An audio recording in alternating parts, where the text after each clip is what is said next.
2019년이 됐네요. 2019년 새해 첫 주 예배를 드릴 수 있는 은혜를 주신 우리 주님께 감사와 영광을 돌립니다. 올 한 해에도 우리 앞에 놓여질 그런 일들이 많이 있습니다.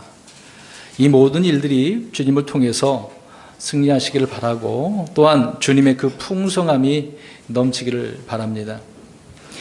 오늘 말씀은 우리 교회에 2019년 한 해 동안 주어진 표의 말씀이기도 합니다. 이 말씀으로 새해 첫 시작을 우리가 하기를 바라고요.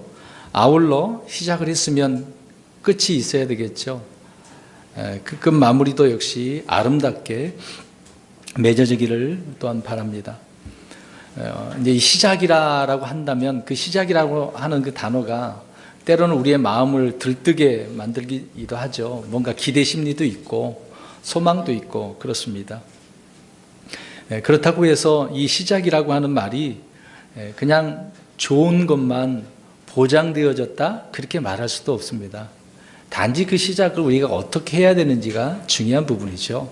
흔히 이제 우리가 말들을 하죠. 이제 첫 단추가 중요하다. 첫 단추를 잘못 매면 나머지도 다 틀어질 수밖에 없지 않겠습니까? 항상 우리는 주님을 통해서 어떻게 시작을 해야 되는지 그게 이제 중요하다는 것을 알게 되어집니다. 그런데 우리가 이제 구원받고 난 이후에 우리 그리스도인들이 어떤 사람들은 무조건 잘 될 줄 알고 생각하는 부분도 있습니다. 복음을 전할 때 예수 믿으면 잘 됩니다. 무조건 뭐 치료받습니다. 막 이런 식으로 이제 전하다 보니 좀 복음이 왜곡되기도 하죠. 그런 말을 듣고 교회에 오신 분들 가운데 대부분이 교회 가면 무조건 잘 된다라고 생각하는 거예요. 그래서 복 받으려면 헌금도 많이 하고 주일 성수해야 되고 예배 빠지지 말아야 되고 이런 식으로 이제 강조하고 또 그렇게 하는 것이 옳은 줄로 생각한 부분도 있습니다. 그러나 예수 그리스도를 이제 믿고 나서 그런 부분보다도 오히려 힘든 경우가 있어요. 어떨 때는 고통이 더 임할 때도 있습니다. 뭔가 일이 잘 풀린 것처럼 보이지만 그게 안 되는 경우도 있어요. 여러분 마트에서 가서 보면 화장지를 팔잖아요. 큰 묶음을 파는데 화장지 이름이 잘 풀리는 집이라는 그런 브랜드가 있어요. 그 이름이 이렇게 돼 있더라고요. 물론 그 휴지를 쓴다고 잘 풀리는 건 아니지 않습니까? 사람들이 어떤 심리 이제 소망하고자 하는 그런 부분이 있는 것인데, 말씀드리고자 하는 것은 그리스도를 믿고 나서 어떤 문제가 자주 발생한다는 겁니다. 올 이제 우리가 시작을 이렇게 19년을 하고 있는 것이지만 그냥 마냥 좋은 것만 보장되지 않다 그 얘기입니다. 물론 살아가는 삶 속에서 물론 과거에 우리 2019년도도 그랬던 부분이 있겠지만요. 문제는 주님과의 교제가 없고 또 주님의 임재를 잊어버리는 그런 문제가 발생할 수도 있다는 겁니다. 구원받고 나서 열심히 사는데 주님과 함께 하는 것처럼 보이긴 하는데 어떨 때는 주님을 잃어버린 경우가 있다는 부분이죠. 볼륨 좀만 더 줄여줘야 될 것 같아요. 울리네요. 여러분 우리 창세기에서 보면 에녹을 생각할 수밖에 없지요. 에녹은 매 순간 어떻게 살았습니까? 그렇죠. 하나님과 동행. 이런 삶을 살면 얼마나 좋겠어요. 한 해 동안 매 순간 그 시간마다 이렇게 하나님과 동행하는 삶. 1번 볼륨 하얀 것만 줄이면 돼요. 근데 이런 체험이 우리 성도님들에게 이제 넘쳐야 되는데요. 그렇지 못한 경우가, 이런 체험을 별로 하지 못한 분들이 많이 있다는 것입니다.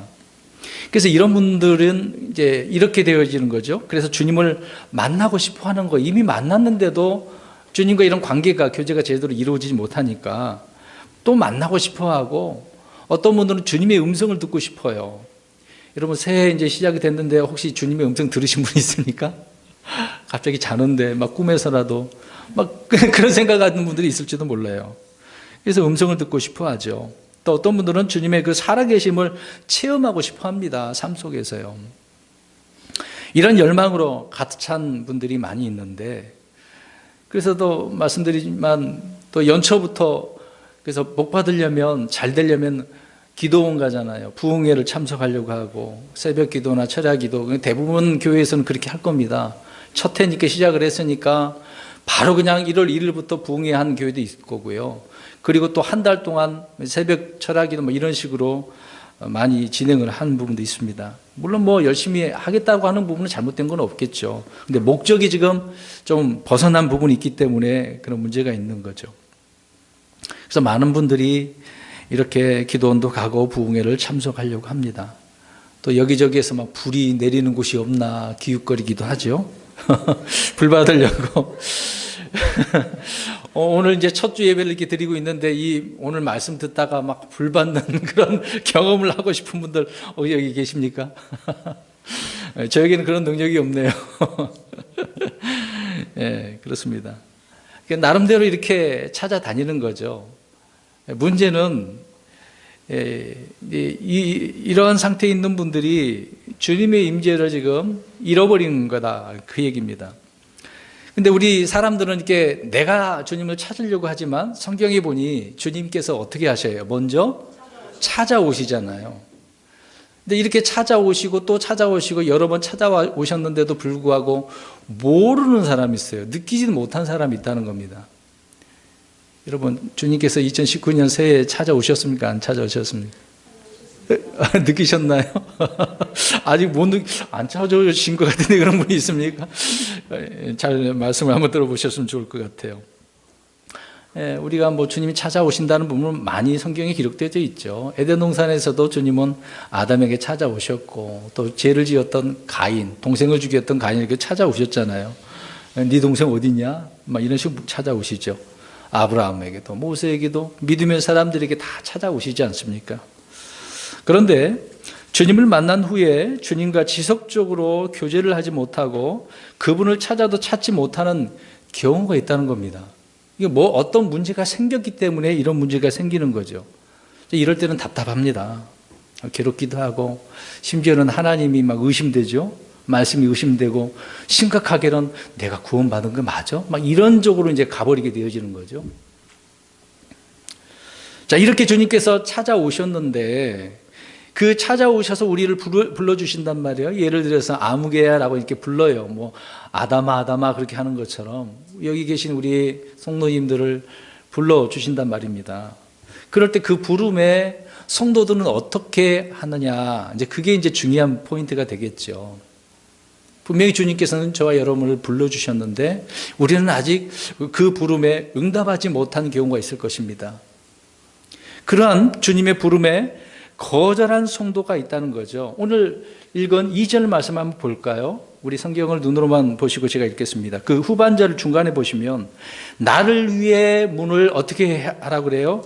열어다오. 그런데 문제는 내 머리에 이제 열어달라고 했어요. 근데 내 머리에 지금 신랑, 우리 이제 이것을 예수님이라고 우리가 생각하죠. 내 머리에 무엇이 가득해요? 이슬이 가득하면 내 머리채에 밤에 이슬방울이 가득하니라 하시는도다, 이렇게 말씀합니다. 지금 우리는 아가서를 보고 있는데요. 아가서는 신랑과 신부에 대한 이야기죠. 술람미와 또 솔로몬의 그 사랑의 노래를 지금 하고 있는 내용입니다. 그런데 이것을 우리 그리스도인들에게 있어서는 예수님이 우리의 신랑이고 저와 여러분들은 주님의 신부가 아닙니까? 한 처녀로 주님과 정혼한 그런 상태에 있는 것이 저와 여러분인 것입니다. 이제 그것을 생각하시고 들어주시면 좋을 것 같아요. 아무튼 신랑이 문을 열어달라고 했어요. 근데 신랑이 그 머리에 뭐가 있어요? 이슬이 가득하네요. 이슬이 가득했다라고 하는 것은 어떤 의미일까요? 좋은 의미일까? 아니면 이건 좀 아닌 것 같은데 고통이 있고 괴로운 일이 있고 뭐 그런 부분이라고 이렇게 생각할 수도 있겠죠. 이제 말씀 한번 들어보십시오. 문을 열어달라고 하는 이런 부름에 있어서, 그럼 열어달라고 했으니까 어떻게 해야 돼요? 바로 열어줘야 되잖아요. 근데 즉각적으로 이렇게 순종해서 문을 열어주는 경우가 그리스도인들에게는 좀 부족하다라고 하는 부분입니다. 그런 사람이 적다는 거죠. 이 구절의 말씀은요, 지금 주님께서 문을 열어달라고 이제 불러주신 거잖아요. 부르신 거잖아요. 근데 어떤 부름이냐라는 것을 우리가 눈치를 채야 되는 것입니다. 지금 신랑의 머리에는 뭐가 있다고 그랬어요? 이슬. 그러면 아니 그 이슬이 그럼 그때는 언제라는 거예요? 밤 새벽. 그러면은 그 밤 새벽에는 어디에 있어야 돼? 사실상 사람은 집 안에 있어야 되는데 왜 밖에 있냐 이 말이죠. 근데 밖에 그럼 거할 곳이 있었다는 겁니까? 없었다는 겁니까? 없으니까 머리에 뭐가 있었다는 거예요? 이슬이 맺혔다는 거죠. 그러니까 고난의 의미를 우리가 생각해 볼 수가 있는 거죠. 우리는 예수님께서 받으신 고난을 이 부분을 통해서 우리가 생각을 해야 되는데, 주님은 그래서 무슨 부름을 하고 계시는 거죠? 이 부름은? 그렇죠. 주님께서 야, 나한테로 오면 행복해. 문을 열어줘. 행복해. 기뻐. 지금 그 문제가 아니고 어떤 부름이라고요? 고난의 부름이라는 것을 알 수가 있습니다. 그러면 이것을 우리가 신약 그리스도인들에게 말씀을 적용하기 위해서 성경 구절을 우리가 살펴보아야 되겠죠. 베드로전서 2장 21절 가서 보겠습니다. 눈으로 확인을 해보겠어요. 베드로전서 2장 21절. 주님은요, 머리에 이슬이 가득하다고 하고 있는데 우리를 부르셔서 자신을 따라오게 하시는 분이죠. 그럼 그 따라오게는 어떤 부름의 따라옴을 말씀을 하고 있을까요? 베드로전서 2장 21절 시작. 참으로 너희가 심지어 그 일을 위해 부르심을 받았나니 그리스도께서도 우리를 위해 고난을 당하심으로 우리에게 보온을 남기사 너희가 자신의 발자취를 따라오게 하셨느니라. 아멘. 주님 문을 열어달라고 요구합니다. 문을 열어서 예수님과 함께 이 고난의 길을 가자. 지금 그 얘기를 하고 있는 거죠. 신랑이 신부에게 이런 요청을 하고 있는 것이죠. 그러면 우리는 신약교회 그리스도인들입니다. 세상에서 저와 여러분은 어떻게 된 상태입니까? 분리된 자들이잖아요. 세상과 분리되어서 대신에 주님을 따라가는 자들이 신약교회 믿음의 사람들을 말하고 있는 것입니다. 그런데 이 길을 찾는 이가 많아요, 적어요? 왜 적어요? 지금 이 길이 어떤 길인데? 그렇죠. 고난의 길은 누가 가고 싶어 해요? 자, 그러면 이제 첫 해부터 목사님 무슨 행복한 말씀 좀 해주시지 왜 고난 이야기를 하려고 합니까? 그렇게 이야기할 수도 있어요. 근데 그게 그냥 고난만 있는 게 아니죠. 아무튼 이 길은 고난의 길이라서 찾는 이가 적다라고 말씀을 하고 있습니다. 좁은 길이죠. 그러니까 이 길은 세상과 정반대가 되는 분리가 되는 그런 길이라는 것이죠. 그래서 예수님 머리 위에 밤에 이슬방울이 가득하다라는 것이죠. 예수님께서 머리 둘 곳이 있었어요? 없었어요? 없었죠. 우리 신랑은 지금 그런 분이라는 거죠. 그래서 집안에만 있지 말고 나와, 지금 그 얘기를 하고 있는 것입니다. 그래서 우리 주님은 저와 여러분을 진영 밖으로 불러내시는 거죠. 주님의 치욕을 짊어지시고 주님께 나가야 된다고 말씀합니다. 그 구절도 한번 보겠습니다. 히브리서 13장 13절. 저는 우리 성도님들에게 새해 첫 주에 행복으로의 초대가 아니라 고난으로의 초대를 지금 말씀드립니다. 이상하네, 우리 목사님은 왜 첫 해부터 이런 말씀하시지? 들어보시기 바랍니다. 히브리서 13장 13절 시작. 그런즉 우리가 그분의 치욕을 짊어지고 진영 밖에 계신 그분께로 나아가자. 이제 방 안에 있지 말고 어떻게 해야 돼요? 나가야 돼요. 치욕을 짊어지고 주님과 함께 나가야 돼요. 진영 밖에 계시다고 하지 않습니까? 그러니까 오늘 2절 말씀이 주님께서 문을 두드리는 것은 집 안으로 들어가시겠다는 거예요? 아니란 말이에요. 집 안에 들어가겠다는 것이 아니라 집 안에 있는 신부를 밖으로 어떻게 해야 하는 거예요? 왜 나오라고 불러내겠다, 그 얘기를 하고 있는 거죠. 나를 바깥으로 이제 불러내시겠다는 그런 말씀입니다. 하나님 우리를 이렇게 찾아오셔서 우리를 불러내시는 거죠. 그래서 갈대아 우르에서 아브라함을 불러내시지 않았습니까? 또 이스라엘 백성들을 이집트에서 어떻게 하셨어요? 불러내셨어요. 이사야 41장 4절에도 그 일을 누가 이루고 행하였으며 처음부터 그 세대들을 불러내었느냐? 하나님이 그렇게 하신 거죠. 저와 여러분들은 불러냄을 받은 자들이라고 하지 않습니까? 그래서 헬라 그리스 말로는 에클레시아, 이제 영어로는 이제 철치 이렇게 말씀하고 있죠. 이렇게 성경은 불러냄을 받은 자들이 교회라고 말씀을 하고 있습니다. 호세아 11장 1절에도 이스라엘에 대한 이야기인데요. 이스라엘이 아이였을 때에 내가 그를 사랑하였고 내 아들을 이집트에서 불러내었도다. 계속해서 하나님은 뭐 불러내는 이야기를 하고 계시네요. 안으로 들어가지 않고요. 우리 한 구절 보겠습니다. 베드로전서 2장 9절.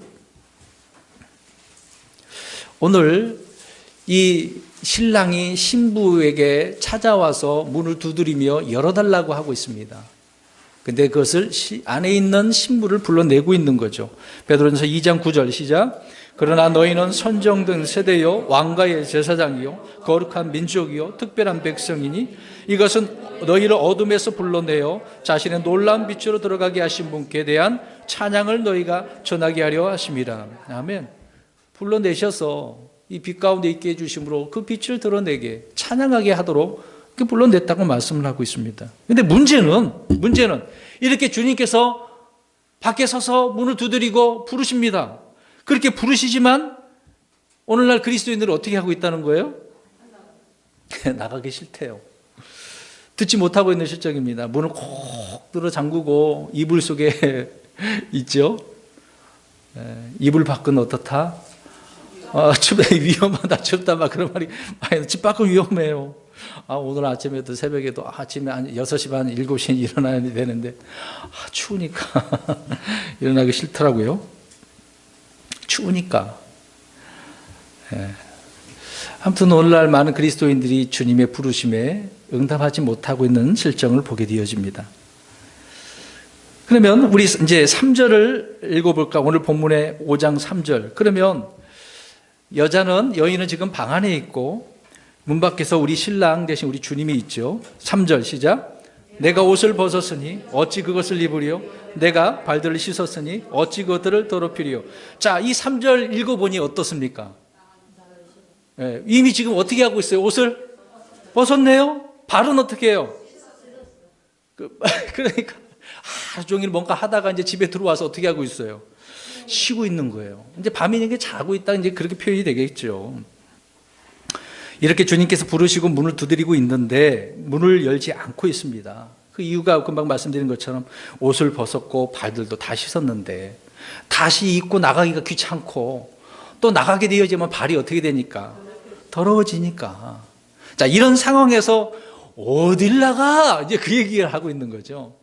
신부가 신랑이 부르는데도 나 이렇게 이제 다 옷도 벗고 있고 발도 씻었는데 어떻게 나가요? 귀찮은데요. 당신이 이 안으로 들어오면 안 돼요? 이렇게 생각해 보시기 바랍니다. 그러나 우리 신랑은, 우리 예수님은 그런 생각은 안 하고 계시네요. 주님의 음성을 들은 여자의 반응을 보시기 바랍니다. 집안에서 평안히 쉬고 있고 밖으로 뛰쳐나가는 것이 아니라 지금 망설이고 있는 거예요. 주저하고 있는 거예요. 이 옷도 벗고 있는데 어떻게 나가요? 그렇죠. 밤이기 때문에. 우리 9절 한번 읽어보겠습니다. 에베소 4장 22절 가서 보겠어요.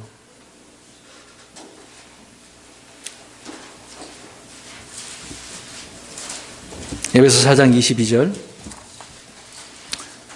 읽어봅니다. 시작. 이전 행실에 관하여는 너희가 속이는 것으로 가득한 욕심들에 따라 부패한 옛사람을 벗어버릴 것을 가르침을 받았으니. 이런 모습에서 벗어나야 된다고 하는 거잖아요. 옛사람에서. 그럼 벗어나기 위해서 나와야 되는 거잖아요. 벗어나야 되는 거잖아요. 육신의 죄들에 대한 몸을 벗어버리라고 골로새서 2장 11절에도 말씀을 합니다. 많은 구절이 이렇게 있어요. 세상의 오염에서도 벗어나야 된다고 말씀을 하고 있는 것입니다. 저와 여러분이 이렇게 옛사람을 벗었고 육신의 죄들에 속한 몸을 벗었습니다. 그러면 지금 이제 옷을 이 여자가 벗었다고 하잖아요. 그럼 벗었으면 주님께서 나오라 그랬으니까 어떻게 해야 돼요? 그렇죠. 그럼 우리는 무슨 옷을 입어야 될까요? 새 옷을 입어야 되는 거잖아요. 주님께서 입혀주신 그 옷으로. 그러면 새 옷을 입을 차례가 아니겠습니까? 더러운 옷을 벗었으니까 새 옷을 입어야 되는 거죠. 그래서 저와 여러분들은 예수 그리스도로 옷 입고 주님의 친절과 겸손과 온유함과 오래 참음을 입어야 된다고 성경은 말씀하고 있습니다. 또한 빛의 갑옷도 입어야지. 빛의 갑옷은 무슨 옷이에요? 빛 그러면 무슨 노래도 있는데 사랑의 빛이잖아요. 사랑을 말하고 있잖아요. 또 전신갑주 옷도 입어야 되는 거 아니겠습니까? 저와 여러분들에게, 그리스도인들에게 이것을 입으라고 말씀을 하고 있어요. 근데 지금 오늘 이 신부는 어떻게 하고 있습니까? 옷을 벗어서 안 입으려고 해요. 입어야 되잖아요. 우리 그리스도인들은 주님으로 이런 옷을 입어야 되는 것이죠. 밤에 침상에 눕기 위해서 옷을 벗었다면 이제 옷을 입고 밖으로 나오라고 주님께서 말씀을 하고 있는 것입니다. 또 발을 씻었다라고 하는 것은 요한복음 13장 10절 가서 보시면 이미 씻긴 자는 모든 것이 깨끗함으로 발밖에 씻을 것이 없다라고 말씀합니다. 발만 씻으면 되죠. 더럽혀지는 것만. 우리 요한일서에도 잘못한 거 있으면 자백하면 되는 것 아니겠습니까? 우리는 주님의 말씀으로 그분의 피로 깨끗하게 씻음을 받았습니다. 그래서 성령님의 새롭게 하심으로 씻음 받아서 새로운 창조물이 됐잖아요. 옛 우리의 모습은 더럽혀진 우리들이었지만 주님께서 새 옷을 입혀주심으로 새로운 사람이, 새 사람이 되게 하신 것 아니겠습니까? 우리 주님은 우리를 부르셔서 이제 종처럼 제자들의 발을 씻겨주시는 것처럼 발만 그렇게 씻겨주시는 것입니다. 그런데 신랑이신 우리 주님께서 문을 두드리며 밖으로 나오라고 부르고 계시는 거예요. 방에서 편히 쉬거나 잠자던 여인은 고난으로의 이 초대에 응할 마음이 있어요, 없어요? 없고 있는 내용을 계속해서 우리가 보고 있습니다. 지금으로 표현해 보겠습니다. 방에서 지금 쉬면서 우리는 책도 보고 TV도 보고 저녁이면 뭐 시켜 먹어요? 야식도 시켜 먹고. 근데 그 시각에 다시 옷을 입고 밖으로 나간다라고 하는 것은 귀찮은 일이잖아요. 갑자기 교회에 무슨 일이 생겨서 긴급하게 나와야 될 그런 상황이 있다고 한다면 지금 밤인데 또 잠자야 될 시간인데 그렇게 우리가 생각할 수도 있겠죠. 자, 그런 상황에서 왜 부르냐 이 말입니다. 왜 부르냐. 다시 3절 보시기 바랍니다. 오늘 본문의 5장 3절. 주님의 음성을 듣고 거절합니다. 옷을 벗었습니다. 발들을 씻었습니다. 내 발을 더럽힐 수가 없어요. 그 얘기를 하고 있는 거죠. 여전히 밖은 춥고 전쟁터고 귀찮은 일에 매이고 싶지 않은, 더럽히고 싶지 않은 그런 마음뿐이죠. 방에 있던 여인은 사랑하는 이의 음성에도 불구하고 밖으로 나가고 싶은 마음이 전혀 없었다는 것을 알 수 있습니다. 자, 그러면 이제 4절 한번 볼까요? 5장 4절 읽어봅니다. 시작. 나의 사랑하는 이가 문구멍으로 손을 들이미시며 내 속 중심이 그분으로 인해 움직였으므로. 아멘. 자, 망설이며 나오기를 거부하는 이 여인에게 주님은 어떻게 하십니까? 잠깐만요. 문구멍으로? 자, 이거 보세요. 우리 옛날식으로 한번 보겠습니다. 창호해야 손을 이렇게 내미는 거예요. 얼마나 섬뜩합니까? 갑자기 이게 뭐지? 화들짝 막 놀라는 상황을 한번 연상할 수가 있겠죠. 자, 아무튼 그 여인에게 주님은 문구멍으로 손을 들이미셨습니다. 음성을 듣고도 문을 열어주지 않았기 때문에 우리 주님께서 어떻게 하신 거예요? 손을 내미신 거예요. 들이미신 것입니다. 그러니까 사랑하는 이께서 지금 한 번 더 어떻게 해주고 계셔요? 기회를 주시는 거죠. 한 번 더 손을 내미시면서 나를 따라와. 밖으로 나와야 돼. 그 말씀을 하고 있는 것입니다. 여러분, 주님을 따르려면 제자가 되어야 된다는 이야기 아닙니까? 제자는 뭔가 헌신을 해야 돼요. 희생을 해야 되는 건 아니겠습니까? 제자가 됐는데 대신 자기를 부인하고 자기 십자가를 지고 가는 것이 제자죠. 사도들을 부를 때도 그들은 자기 배의 그물들을 어떻게 했습니까? 버려두고 즉시로 따라갔어요. 머뭇거리지 않았지 않습니까? 그러나 어떤 제자는 불렀을 때 자기 아버지의 장사를 어떻게 하고요? 지내고 가겠습니다. 그런 사람도 있잖아요. 그리스도인들 중에서도 주님의 이 부르심에 즉각적으로 순종하지 않고 머뭇거리는 그런 사람들이 있죠. 여러분, 사정도 있어요. 상황도 있습니다. 그것을 먼저 생각하니 머뭇거리는 거죠. 주저하고 있는 거죠. 고민이 되는 것입니다. 헌신하라고 하면 자기가 하고 있던 일을 다 마치고 하겠다. 그런 분도 있을 것입니다. 그러나 그런 날이 정말 올까요? 올지도 모르겠습니다. 부자 청년도 마찬가지잖아요. 재물을 팔아서 가난한 자들에게 다 주고 나를 따르라 그랬어요. 그러니까 이 청년이 어떻게 됐습니까? 근심 받고 슬퍼하며 돌아갔어요. 여러분, 개인적인 사정이 없는 자가 어디 있겠어요? 다 사정이 있어요. 여기 계신 분들 다 사정이 있지 않습니까? 말 못할 사정도 있고, 말해봤자 그게 해결도 안 되는 것도 있고, 주님만 아시는 그런 것도 있겠죠. 그럼에도 불구하고 주님은 따르는 자들이 되라고 말씀을 하고 있습니다. 방에서 머뭇거리며 주님의 음성을 듣고 고백했던 여자의 이제 그 속중심이 무엇을 보고 움직인 걸까요? 주님의 손을 보고. 자, 여기서 이제 속중심에 대한 이야기를 좀 하려고 하는 겁니다. 올 2019년 표를 이렇게 했어요. 특별한 어떤 나에게 의미심장하게 와닿는 그런 단어를 저는 선택하지 않았어요. 저와 여러분의 내 속중심이 그분에게로 움직여야 된다라고 하는 부분인데, 여기서 속중심이라고 하는 이 단어는 영어 단어가 이제 바울이라고 하는 단어에서 바웰이라고 하는 단어거든요. 우리 이제 예전에 레위기서 공부할 때 성경 이제 읽고 답하게 할 때 신장, 콩팥, 간, 그것을 무엇을 의미한다 그랬어요? 속중심. 이 바웰이라고 하는 이 단어는 창자예요, 창자. 그러니까 내 속에 있는 것을 말하는 거잖아요. 내 속중심, 내 속이 그분에게로 움직여야 된다라는 것을 말씀하고 있는 거죠. 아무튼 망설이고 있는 그 여인에게 주님은 문구멍으로 손을 들이미시니까 이 여인이 그것을 보고 움직였다라고 말씀을 하고 있는 것입니다. 그러니까 이제 자기를 부인하고 주님을 어떻게 하겠다는 거예요, 이제. 따라가겠습니다. 그런 마음이 든 거예요. 그래도 다행이네요. 끝까지 그냥 안 나오고 있으면 안 돼. 그러면 안 되는데요. 이제 주님을 따르겠다고 옷도 입고 헌신을 결단하는 그런 모습을 보게 되었습니다. 사랑하는 성도 여러분, 성도들이 주님의 말씀에 곧바로 이렇게 움직여야 되는데 때로는 한 박자 늦어요. 그런 노래도 있잖아요. 한 박자 쉬고 그런 거 있더만요. 한 박자 쉬고. 한 박자 늦는 경우가 많아요. 발 빠르게 움직여야 되는데요. 한 박자 늦습니다. 사람들이 마음이 움직일 때는 왜 늦을까요? 지금 이 여인은 무엇을 봤다고 그랬어요? 근데 먼저 주님께서는 어떻게 하셨습니까? 손을 들이미 전에?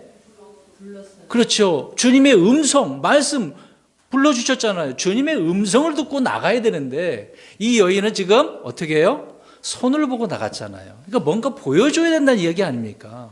오늘날 그리스도인들이 그래요. 뭔가 눈에 보여줘야만 주님 살아계시는구나. 역사하시는구나. 나와 함께 하시는구나. 그렇게 생각하는 경우가 많다는 겁니다. 그래서 표적이나 기적을 보고 어떤 사정이 생길 때 비로소 마음이 막 움직이는 경우가 있어요. 주님의 음성이 아닌 다른 무엇에 마음이 움직인다는 것은 믿음일까요? 불신일까요? 믿음이 아니죠. 불신입니다. 우리는 보는 것에 따라 나가는 게 아니잖아요. 믿음으로 걷는다고 그랬지 않습니까? 아무튼 그래도 이렇게라도 이 여인은 움직였습니다. 근데 5절 말씀을 이제 보시기 바랍니다. 그랬는데 아무튼 움직여서 문을 열었어요. 근데 그 신랑이 어떻게 되는지 5절 읽어봅니다. 시작. 내가 나의 사랑하는 이에게 문을 열기 위해 일어나니 내 손이 모략과 함께 내 손가락이 달콤한 냄새를 내는 모략과 함께 자물쇠 손잡이로 떨어졌도다. 아멘. 일어나서 문을 열었어요. 그러니까 열기 위해서는 일어났죠. 주님이 문 두드렸고 잡으셨던 그 손잡이를 한번 보세요. 지금 손잡이가 나오네요. 누가 만진 흔적이에요?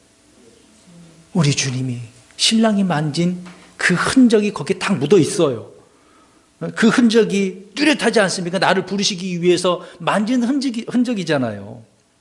주님의 손에 묻어있던 모략이 거기에 묻어져 있다고 그 얘기를 하고 있죠. 내 손이 거기에 떨어졌다 그 얘기를 하고 있습니다. 모략은 무엇을 상징할까요?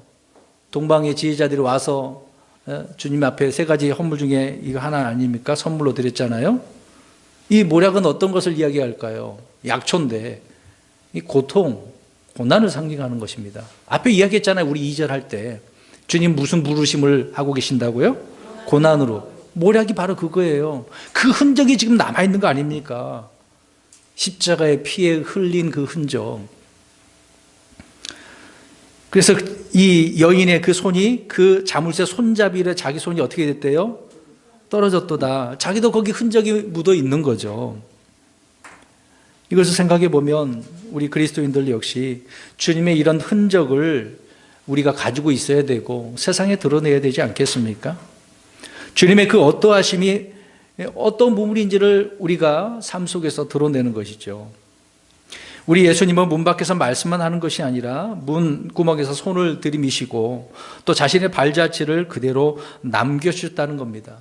우리 주님께서는 이런 믿음의 증거들을 남겨주셨다는 거죠. 이번 한 해 동안 저와 여러분들이 주님께서 남겨두신 그 흔적을 따라가셔야 돼요. 보시고 우리도 역시 거기에 흔적이 있어야 된다는 거죠. 드러내야 된다는 것입니다. 이렇게 본보기로 남겨주셨으니 그나마 다행이죠. 그런데 6절 가서 보니까 그 문을 열고 나가서 흔적이 있긴 있었는데 누가 없더라. 자, 6절 시작. 내가 나의 사랑하는 이에게 문을 열었으나 나의 사랑하는 이는 스스로 물러나가셨도다. 그분께서 말씀하실 때 내 혼이 쇠하였나니 내가 그분을 찾았으나 만날 수 없었고 그분을 불렀으나 그분께서 내게 응답하지 아니하셨도다. 아멘. 속중심이 움직여서 문을 열고 나갔긴 나갔는데 신랑이 있어요, 없어요? 어찌된 일일까요? 문을 열었는데 사랑하는 이가 없어요. 왜 응답이 없을까요? 사랑하는 이가 거기에 지금 있어요, 없어요? 없었기 때문에 어디를 가신 거예요? 다시 말씀드리지만 앞에 말씀드린 것처럼 문을 두드리는 것은 방 안으로 들어가려는 것이 아니라 신부를 밖으로 불러내기 위해서. 사람들은 주님께서 말씀하실 때 망설이고 주저하다가 막상 주님이 떠나시면 어떻게 해요? 금방 읽은 것처럼 찾아요, 불러요. 그런데 주님께서 말씀하실 때 깨달아요, 못 깨달아요? 여기에 문제가 있습니다. 우리의 속 중심이 그나마 좀 움직이긴 했어요.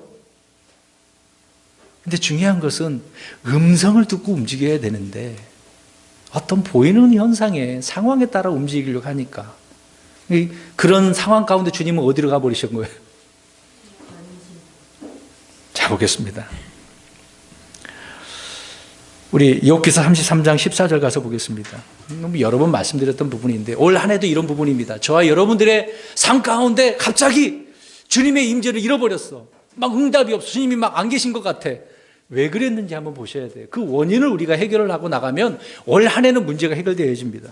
33장 14절 욥기서 시작. 하나님은 한 번 말씀하시고 참으로 두 번 말씀하시되 사람이 그것을 깨닫지 못하느니라. 아멘.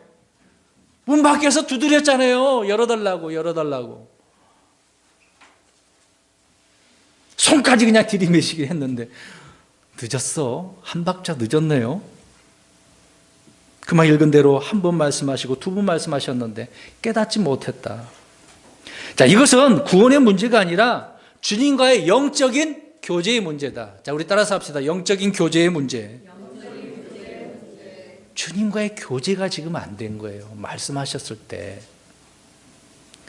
주님께서 말씀하실 때 거부하면 주님께서 한 번 말씀하시고 두 번 말씀하시고 그 다음엔 어떻게 하실까요?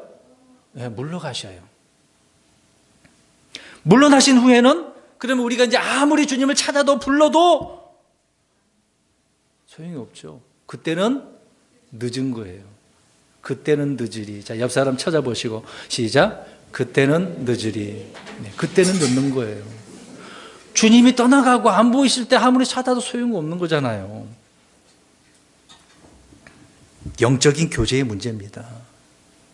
솔로몬은 주님의 사랑을 많이 받은 왕이었지만 우상 숭배로 타락하자 오늘 이제 말씀을 읽을 겁니다. 문답에 보면은 주님께서는 물론 앞에서 나왔던 내용이지만 분노하셨잖아요. 두 번째 나타나셨어요. 너 이러면 안 돼. 경고의 말씀 또 주시지 않습니까? 그랬는데도 솔로몬이 어떻게 했을까요? 돌이키지 않았어요. 나이 들어서 늙어서 아내들의 말에 혹 넘어가 버리지 않았습니까? 그래서 왕국이 둘로 갈라지게 된 거죠. 예레미야 7장 13절에 주가 말하노라 너희가 이 모든 일을 행하였으므로 이제 내가 일찍 일어나 너희에게 말하고 말하였으나 너희가 듣지 아니하였고 내가 너희를 불렀으나 너희가 대답지 아니하였도다. 이스라엘 백성들의 이런 경우가 너무도 많았던 거예요. 대언자들 보내서 말씀을 여러 번 부르셨어요. 나에게 돌아오라고. 그러나 그들은 돌아오지 않았죠. 에가서 1장 19절에 내가 나의 사랑하는 자들을 불렀으나 그들이 나를 속였으며 어떻게 했다고요? 그러니까 불렀는데 그 말에 지금 응답을 하긴 한 것 같은데 어떻게 했다는 거예요? 속인 거예요. 응답을 하는 척 한 사람들이 있다니 그 얘기입니다. 이스라엘 백성들이 그런 거잖아요. 그리스도인들 가운데 그렇죠? 응답하는 척을 하잖아요. 성경 읽는 척하고 기도하는 척하고 믿음 생활하는 척하고. 속이지 마세요. 우리 주님은 다 아십니다. 그만 읽었던 말씀은요, 주님의 임재와 친교, 사귐, 아까 말씀드린 것처럼 영적인 교제의 문제입니다. 언제부터인가 주님의 임재와 음성을 잃어버렸다고 한다면 언젠가 주님의 음성을 2번 이상 어떻게 한 적이 있어요? 거절한 적이 있어요. 거부한 적이 있으니까. 그러니까 단절된 거예요, 주님과의 교제가. 구원이 취소된 그런 문제가 아니고 취소되는 않지 않습니까? 단절됐다고요, 교제가. 그럴 때는 잘 될까요? 안 될까요? 안 돼요. 잘 풀리는 집이 아니라 잘 안 풀리는 집이 되는 겁니다. 그런 삶이 되는 거예요. 그제서야 이제 해야지 하고 마음 먹어도 소용이 없는 겁니다. 때를 놓친 것이죠. 성도 여러분, 때를 놓치며 살아서는 안 되지 않습니까? 우리에게 주어질 한 해 동안 주님께서 얼마나 많은 기회를 주시겠어요. 근데 그 기회를 우리가 놓쳐서는 안 되지 않습니까? 잠언서 1장 24절 내가 불렀으나 너희가 거절하였도다. 내가 내 손을 내밀었으나 아무도 중시하지 아니하였으며.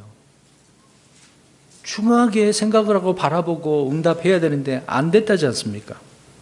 아무튼 오늘 본문으로 가서 그래도 이 여인은 주님의 음성을 듣고 거부를 했지만 손을 보고서라도 마음이 움직였어요. 그래도 괜찮은 사람이잖아요. 그나마 나은 거죠. 그리스도인들이 주님의 음성을 중시하지 않는 일은 드문 일이 아니라 자주 있는 일이기 때문에 그렇습니다. 저도 마찬가지고요. 우리 사랑하는 성도 여러분, 주님께서 계속해서 우리에게 기록된 말씀을 통해서 말씀하고 계십니다. 그 말씀들을 중시해야 되지 않겠습니까? 자, 오늘 6절 다시 한번 보세요. 문을 열었으나 나의 사랑하는 이는 스스로 물러나 가셨도다. 더 이상 계시지 않았기 때문에 모량만이 떨어져 있을 뿐이죠. 흔적만이 남아져 있습니다. 여기서 스스로 물러나셨다라고 하는 말씀은요, 주님께서 자신을 숨기셨다는 이야기입니다. 왜 숨기신 거예요? 불러도 대답하지 않아서. 그래서 다윗도 고백합니다. 이런 부분이 있어서 시편 30편 7절에 주여 주께서 주의 호의로 내 산을 굳게 세우셨사오나 주께서 주의 얼굴을 숨기시니 내가 근심하였나이다. 다윗도요, 하나님께서 얼굴 한번 숨기시니까 근심했다지 않습니까? 그에게는 놀라운 일인 거예요. 이거 엄청난 근심거리가 된 거죠. 평상시에 하나님과 항상 대면하는 그런, 모세도 그러지 않습니까? 그런 관계, 교제가, 영적인 교제가 풍성했었는데 죄로 말미암아 그런 일이 벌어진 거죠. 이럴 때 성도들은요, 자신이 주께 버림받았는지 생각하는 사람도 있습니다. 고난 속에서 주의 임재를 잃어버리면 내가 과연 구원받은 사람인가, 이런 고민도 해요. 할 필요도 없는데. 답답하고 걱정하고 또 불안으로 가득 차게 되어져 있는 거죠. 여러분 어떻습니까? 이번 한 해 동안 이런 답답하고 불안한 삶을 사시겠습니까? 시편 102편 2절에 내가 고난당하는 날에 주의 얼굴을 내게 숨기지 마소서. 힘들고 어려운 이 부부 속에 얼굴을 숨기지 말라고 시편 기자는 기도합니다. 주님과 그 친교와 이 교제를 회복해달라는 이야기죠. 저와 여러분들이 주님과의 교제가 단절됐어. 그럼 이것을 회복하려면 어떻게 해야 돼요? 기도해야 되겠죠. 여러분, 주의 임재를 잃어버린 일은 성도들에게 있는 일이니까 이거 엄청난 고통의 일이죠. 그러나 이런 순간에 낙담하지 말고 계속해서 주를 찾고 주를 불러야 한다는 것입니다. 주님의 임재를 기다려야죠. 우리 9절을 한번 읽어볼까요? 이사야 8장 17절 보겠습니다. 이사야 8장 17절, 문제 해결의 방법입니다. 자, 우리의 삶은 항상 이런 넘어짐, 실족거리가 많이 생겨요. 한 박자 늦은 그런 응답이 있는 우리들에게 이런 문제가 있습니다. 그럴 때 어떻게 해야 되느냐? 문제를 해결하려면 이사야 8장 17절 시작. 나는 자신의 얼굴을 야곱의 집에게 숨기시는 주를 바라며 그분을 기다리리라. 숨기신 그 하나님을 어떻게 해요? 주를 바라며 기다린다. 고난의 날에 불러야 된다, 그 얘기입니다. 지금요 찾아야죠. 시편 50편 15절에 고난의 날에 나를 부르라 내가 너를 건지리라. 하나님께 그러셨잖아요. 지금 이런 단절돼, 영적 교제가 주님과 단절됐으니 고난이잖아. 내게 고통 아닙니까? 다윗처럼. 그러면 부르면 주님께서 어떻게 하신대요? 건져주신대요. 그 고난에서. 회복의 길이죠. 시편 이사야 12장 4절에 또 그날에 너희가 말하기를 주를 찬양하라. 그분의 이름을 부르라. 그분께서 행하신 일들을 백성 가운데 밝히게 알리라. 그분의 이름이 높여졌음을 언급하라. 교제를 회복하는 길을 지금 설명하고 있지 않습니까? 우리의 사정이 어떻든 간에 우리가 해야 될 일이 있습니다. 주님을 찬양하고 또 주님의 그 이름을 어떻게 해요? 부르고 알리고 언급하래요. 제발 주님의 이름 좀 많이 부르시기 바랍니다. 예수님의 이름이 얼마나 귀한데요. 그 이름 어디에서 그거를 우리가 찾아낼 수가 있습니까? 저와 여러분, 문 닫고 다시 들어가서는 안 됩니다. 주님께서 부르시고 있는데 어떻게 다시 들어갑니까? 요한일서 1장 7절에 그러나 그분께서 빛 가운데 계신 것 같이 만일 우리가 빛 가운데 걸으면 우리가 서로 교제하고 또 그분의 아들 예수 그리스도의 피가 모든 죄에서 우리를 깨끗하게 하느니라. 교제한다지 않습니까? 주님과의 교제뿐만 아니라 믿음의 형제 자매들과도 이런 교제가 있는 거죠. 다시 오늘 본문의 5장 6절을 보십시오. 그러한 상황 가운데 주님이 물러가시니까 자기 혼이 어떻게 돼버렸다고 합니까? 쇠하였도다. 쇠했대요. 약해진 겁니다. 내 혼이 왜 쇠하였다는 것입니까? 주님의 그 부르심에 응답하지 않고 지체했기 때문에. 여러분, 쉽게 주님 앞에 나오면 행복해, 기뻐, 이거 누구나 이게 이해하고 쉽게 달려나갈 그런 부분이 아니겠습니까?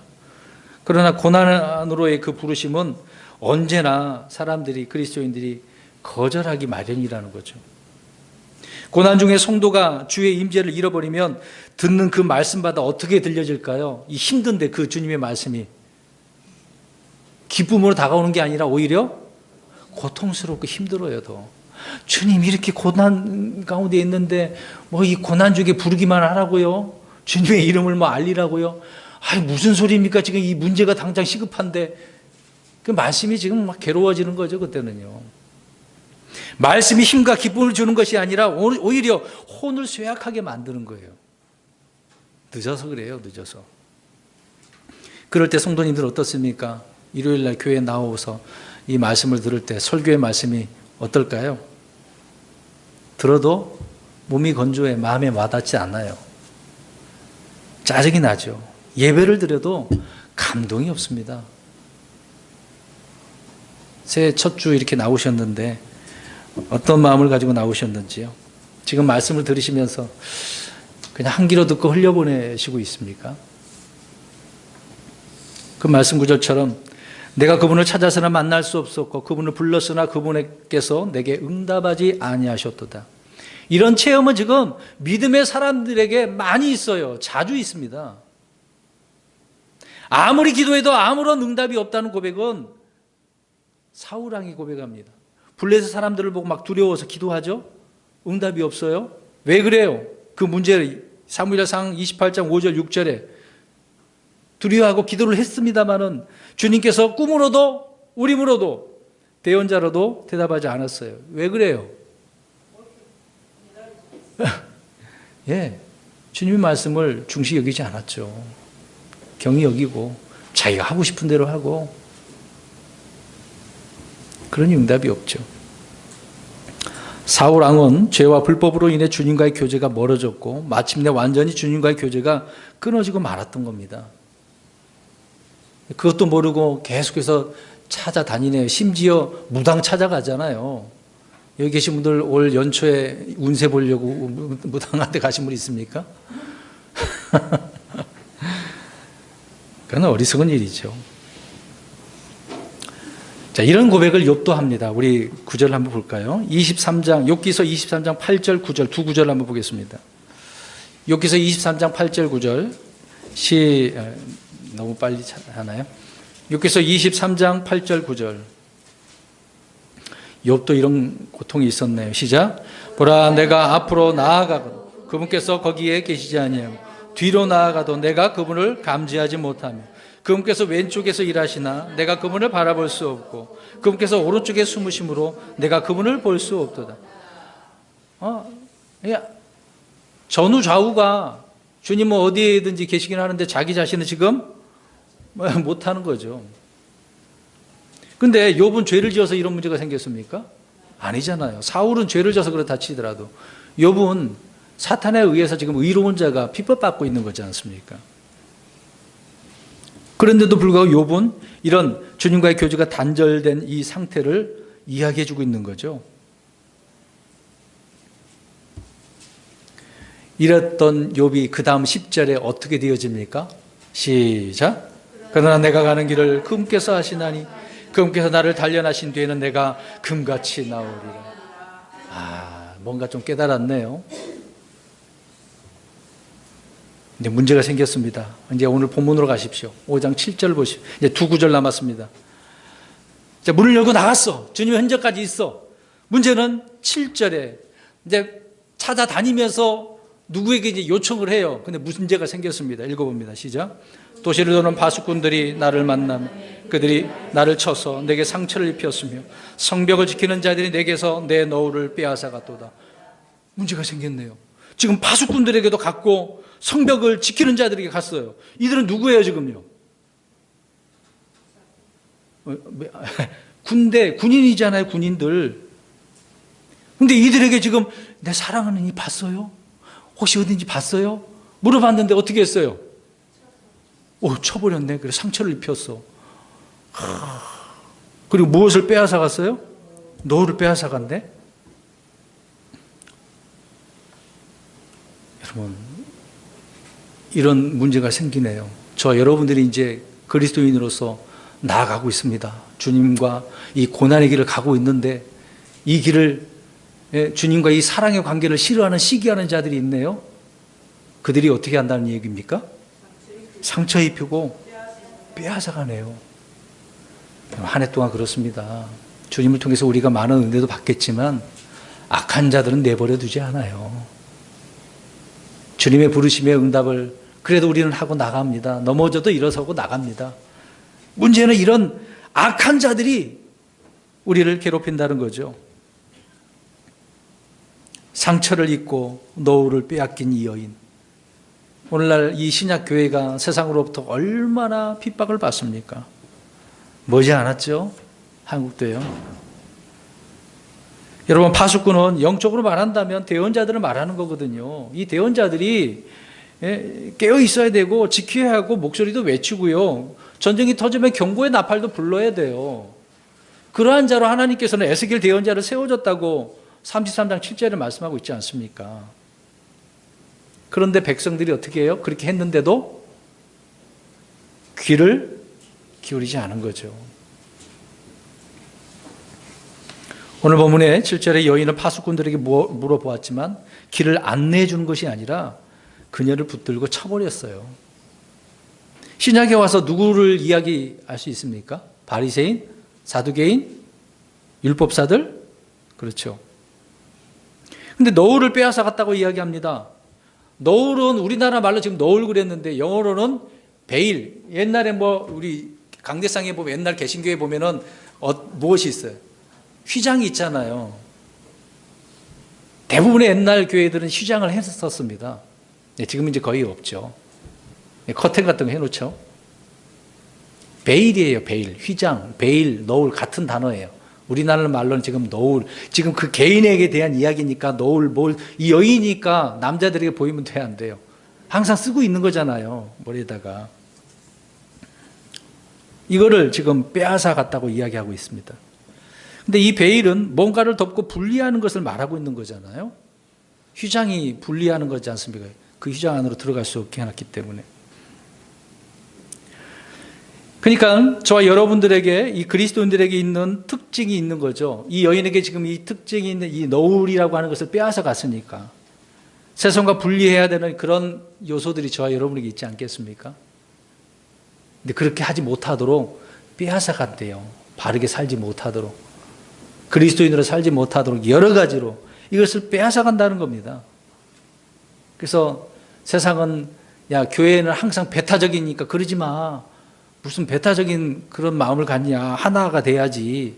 그래서 WCC가 그런 부분이 있는 것이죠. 여기도 구원 있고 저기도 구원도 있고 다 있으니까 그렇지. 이렇게 주장한다는 겁니다. 유일하신 하나님, 뭐 하나님만이냐, 다른 신도 있는데 이런 식으로 이야기하잖아요. 분리하지 말라고 이야기하는 겁니다. 자, 이런 저와 여러분이 가지고 있는 노을, 분리된 그런 것들이 특징이 있는데 이런 것들을 빼앗아 간다는 겁니다. 신랑을 따라가지 못하도록. 자, 마지막 8절 보겠습니다. 오늘 5장 8절 읽어봅니다. 시작. 오 예루살렘의 딸들아, 내가 너희에게 당부하노라. 너희가 나의 사랑하는 이를 만나거든 내가 사랑으로 인하여 병이 났다고 꿈깨 절하는구나. 아멘. 예. 병이 났네요. 앞에 있는 구절은 좀 해석은 하지는 않고요. 그냥 이 부분만 살펴보겠습니다. 이 여인은 지금 사랑으로 인해서 병이 나버렸어요. 근데 오늘날 많은 그리스도인들이 이 사랑으로 병이 난 게 아니라 무엇으로 병이 날까요? 욕심, 예. 탐욕. 이거 갖고 싶은데 이거 못 가지면 막 괴로워. 잠도 못 자. 우리 아이들이 그렇잖아요. 어디 가다가 그거 갖고 싶은데 그거 안 사줬다고 계속 울고 욕심으로 병든 사람이 얼마나 많아요. 그런데 오늘 이 말씀을 통해서 저와 여러분에게 사랑으로 병든 자가 돼야 돼. 주님의 그 사랑 때문에 주님과 함께 있고 싶은데 여러분 올 한 해가 그렇게 돼야 되지 않겠습니까? 주님이 없이 사는 것은 괴로운 거예요. 우리 에베소서 2장 4절 5절을 읽겠습니다. 마지막이네요. 이 구절만 읽겠습니다. 에베소서 2장 4절 5절. 주님의 그 사랑이 얼마나 큰데요. 2장 4절 5절입니다. 에베소서 시작. 긍휼에 풍성하신 하나님께서 친히 우리를 사랑할 때 보여주신 자신의 크신 사랑으로 인하여 심지어 우리가 죄들 가운데서 죽었을 때에 우리를 그리스도와 함께 살리셨고 너희가 은혜로 구원을 받았느니라. 아멘. 우리를 사랑하실 때 그 사랑이 얼마나 큰지, 그 크신 사랑에 대해서 말씀하고 있지 않습니까? 주님께서 친히 십자가에 죽으셨다고 얘기하죠. 그 십자가의 사랑이 놀랍죠. 여러분, 이 사랑으로 우리가 병들어야죠. 그 사랑으로 기쁘고 행복하고 문제를 해결하고 나가야 되지 않겠습니까? 이 깊은 사랑에 빠져야 됩니다. 저는 연초에 이렇게 첫 주에 이런 말씀을 드린 이유는 저와 여러분들이 한 해 동안 살아가면서 주님께서는 여전히 저와 여러분을 부르실 겁니다. 그러나 그 부르심에 응답하지 않고, 그 고난의 부르심에 응답하지 않고 지체하면 한 번 말씀하시고 두 번까지 말씀하시는데 그 다음에는 주님을 못 만나는 거예요. 교제가 단절될 수 있다는 겁니다. 그러나 교제를 회복하기 위해서 어떻게 해야 된다고요? 주님의 이름을 부르고 찬양하고 기다려야죠. 임재를 기다려야죠.